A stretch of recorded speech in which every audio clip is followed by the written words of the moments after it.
pressure to develop Dharavi. It's a real estate dream worth $10 billion. It is very close to most of the business centers in Mumbai, so it's very centrally located. So as a piece of real estate, you would call it the most prime piece of real estate in Mumbai. In 2007, a massive makeover proposal was unveiled, the Dharavi Redevelopment Plan. It was marketed as an opportunity to invest in housing for Mumbai's middle classes, close to the city's new financial and commercial center.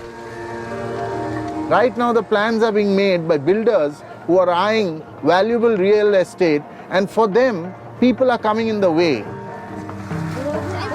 Now, some of Dharavi's oldest communities are under threat. And many of the slum's unregulated industries could be wiped out. If this industry is not there, thousands of people will lose their jobs. And also, people lose their house as well. So in that case, the sense of community, people will lose there. That spirit won't be there. Rag pickers Lakshmi and her family live in fear of losing their livelihoods. कचरे का सब धंधा सब बंद हो जाएगा। अभी मेरे तरीके के पास 4-5 आदमी काम करते हैं, तो अभी मेरे कोई दुकान नहीं रहेगा तो मैं काम पे क्यों रखूंगी? With no money coming in, Sheetal's schooling would become an impossibility. अगर डेवलपमेंट हो गया, साफ सफाई चाहिए बोले, तो जितने नीचे गरीब लोग हैं, वो सब बोलते हैं ना, एक कीड़े मकोड़े की तो मर जाएंगे।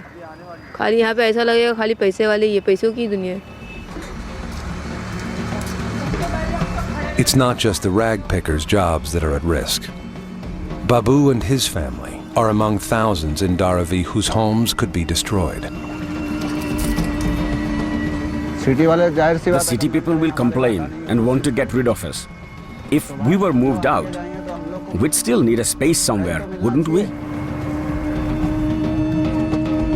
Many slum dwellers simply build where they're able to find space. Even though families may have lived here for decades, most of the buildings aren't legal. Babu's mom, Gulzar B, recently lost her home when a new road was built through Dharavi. She now lives, eats, and sleeps by the side of a busy junction. खाना खाए, रोटी खाए। कहाँ पे? Road पे बना के? Road पे नहीं, तू बना के दिए ले, बंगले में पूरे बहुत जने आए। No child would want their mother to live on the road. But she has no money. She doesn't even have a couple of rupees to save as a housing deposit. It's a situation that many more will face if the bulldozers move in. We are on government land. If Dharavi is developed, we will be the first to be removed because we have no proof, nothing. We are poor, we are just eating, sleeping and surviving. But if we had to leave, where would we go? But the issue is complex. This may be a tight-knit community, but it still has serious problems. Its open sewers, dilapidated housing, and failing water supply ultimately make it an unsafe place to live. I don't think any of them want to go on living for generations to come in the kind of conditions they live in. There's no joy in living in a 10 by 15 space with erratic electricity, no running water, and most important, especially for women, no toilets. The challenge is coming up with a redevelopment plan that works for everyone.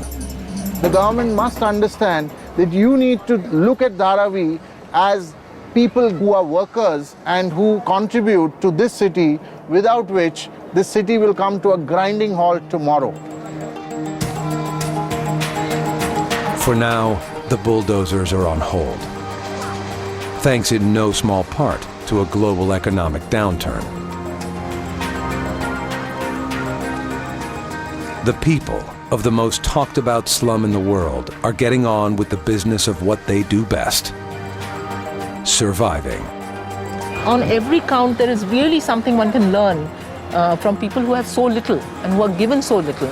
And yet they're all the time devising new ways of surviving and getting ahead. Surrounded by poverty and squalor, Dharavi's people persevere. In an extraordinary place, built from nothing but their own sweat, ingenuity, and dedication. Someone spent their childhood on this land, and someone spent their old age on this land. If they move from here, their soul won't cope.